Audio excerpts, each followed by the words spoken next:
এবার সাবওয়ের কথায় আসি। যে সাবওয়ে হওয়ার কথা ছিল নিশ্চিন্ত পারাপারের ঠিকানা, সেটাই এখন ভাঙা চোরা ভুতুরে গলি, ছন্ন ছাড়া আন্ডারপাস, জায়গায় জায়গায় গাড্ডা, কোথাও ঢোকার মুখেই আবর্জনার স্তূপ, আবার কোথাও দেখতে পাচ্ছি আমরা খানা খন্দ, আলো আধারির খেলা। ফলে বেশিরভাগ সাবওয়ে শাটডাউন। আর বৃষ্টি হলে কথাই নেই, জল জমে সাবওয়ে যেন সুইমিং পুল। ফলে সাবওয়ে পেরোতে সাধু সাবধান।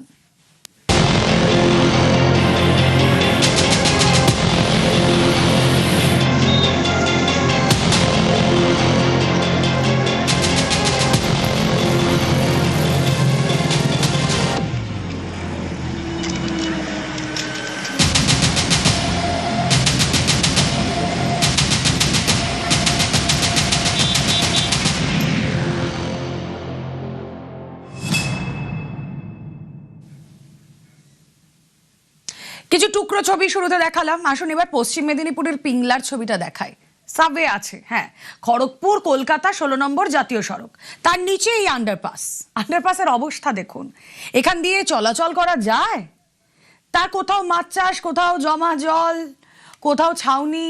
নিউজ 18 বাংলার ক্যামেরায় জাতীয় সড়কের বেহাল দশা।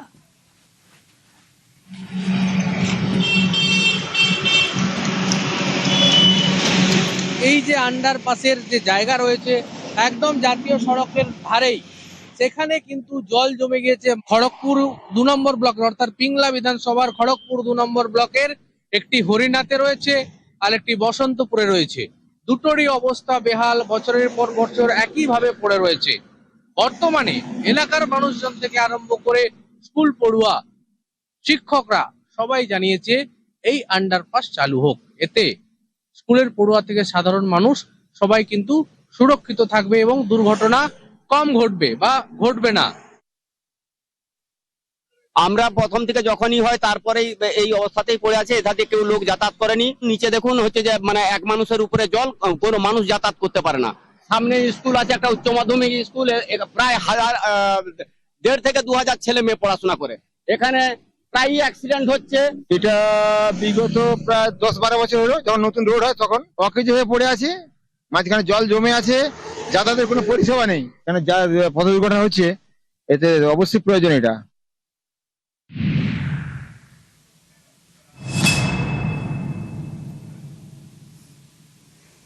আসুন এবার পিংলার পর আপনাদেরকে দুর্গাপুরের ছবিটা দেখাই। দুর্গাপুরের MAMC আন্ডারপাস ছবিটা দেখুন। স্থানীয়দের অভিযোগ, এই যে 19 নম্বর জাতীয় সড়ক, তার নিচে এই যে আন্ডারপাস একেবারে চলাচলের অনুপযুক্ত। সারা বছর জল জমে থাকে, বর্ষাকাল এলে হাঁটু জল। সারা বছর ঝুঁকির যাতায়াত, বর্ষা এলে সেই ঝুঁকি আরো দ্বিগুণ হয়ে যায়।